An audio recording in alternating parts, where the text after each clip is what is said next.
If we were to sit down and we were to talk about poverty, what would you say? If I was to ask you what it was, you'd probably say something along the lines of homelessness. Or maybe if you were a smart ass, that you would say, well, it's when you live below 60% of the median income of your country. And at which point you would be correct. But what if I told you it was much more than that? You see, poverty is defined by the conditions in which basic needs such as food, water, sleep, clothing are unmet. And more broadly, that you do not have access to the resources or the capabilities to be able to live a fulfilled life. And that's what I want to help you with. And I want you to escape that. But first, we have to understand what we're dealing with. See, if I was to ask you to pick a lock, you would first sort of have to understand how a lock works if you were going to do that. Poverty's a bit like that. Any system's like that, really. To escape it, you first have to understand how it works. So that's what I'm going to do today. And I'm also going to try to give you the principles to be able to escape this. So tune in, and I hope you enjoy. For this, I'm going to use two simple frameworks: Bronfenbrenner's ecological model and Maslow's hierarchy of needs. Now, I can't solve the whole system in one video, but what I can do is help you master the first two layers yourself. You and your immediate needs. Like building a house, we need a solid foundation before we can talk about adding windows. Maslow's model is a pyramid, and like any structure, it has to be built from the bottom up. Now, that bottom level is you, your food, your sleep, and your routine. Now, imagine that version of you that's calm, collected, and able to complete any task. That version only exists when your basic needs are consistently met.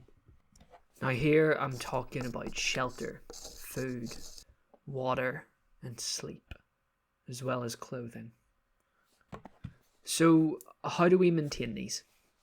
Well, we can't escape the system until we can keep these needs met consistently. That means protecting the income that allows you to meet them and protecting your time and energy to grow beyond them. So, let's ask the question: how do we keep money without overworking and give ourselves the time to build something better? So here's a one-line answer for you. We don't escape poverty by hustling harder. We escape it by building the systems that create stability and free our time and our mind. So, yes, take the job. Take whatever you can get, because first we must meet them basic needs. But don't confuse survival with success. Survival is the foundation. So, to achieve this, we must follow three principles. Now, I don't want to offer you a one-size-fits-all method. I offer principles so that you can adapt your own situation to this. So, let's use an example. Callum, 16, and he's just left school, no GCSEs, no plan, no guidance. His mum works nights, his dad's gone, and he's on his own. What's available to him?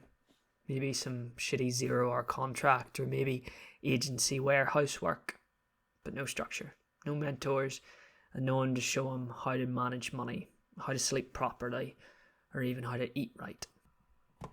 Now, the difficulty is that every time he gets paid, the money's gone in a week because no one taught him how to hold it. This is what I mean when I say that poverty isn't just about income. It's about identity, opportunity, and routine. Until Callum has a foundation, food, sleep, structure, he's not building anything. He's surviving. And no one escapes a system by surviving it. You escape by understanding and building against it. So, what's our first principle? First of all, identity. Call it affirmations, call it the law of attraction, or straight up delusion. Callum needs to name who he is becoming. I'm reliable. I'm consistent. I'm someone who shows up. I'm someone that keeps my word. That's identity. And for those who really don't want to sit down and have a think, here's a quick tip. Go do a Harry Potter house test. It will literally give you the traits of your house, and for the next 6 months, live by them. Or, on the other hand, set a smart objective for the next year. And then think about what kind of person achieves this. That's your blueprint. Principle 2, stability. Now, we need to protect that identity by building a structure around it. We need to control everything that we can. Sleep, routine, how you react to stress, and how you react to anger. Now, I know how this is going to go for some of you. Some will say that I've got insomnia or I've got anger issues, and to that I say, if you can't control this, then you need to double down on controlling everything else. Record it, write it down, track it, but build accountability. If you aren't accountable to them things, then they will overtake you. So, when will you sleep? When will you eat? And where can you automate decisions to reduce stress?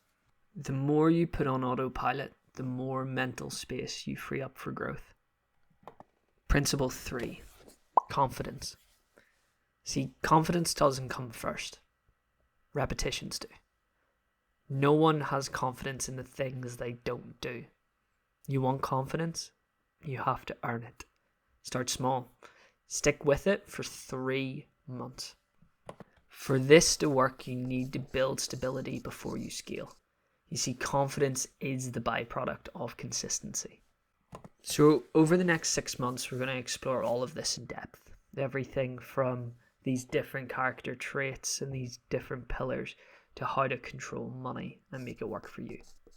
Then what we'll do is we'll move on to how we break free from the environment that holds us back, the systems that built the poverty in the first place. I realize that not all of you have the surroundings that help you out.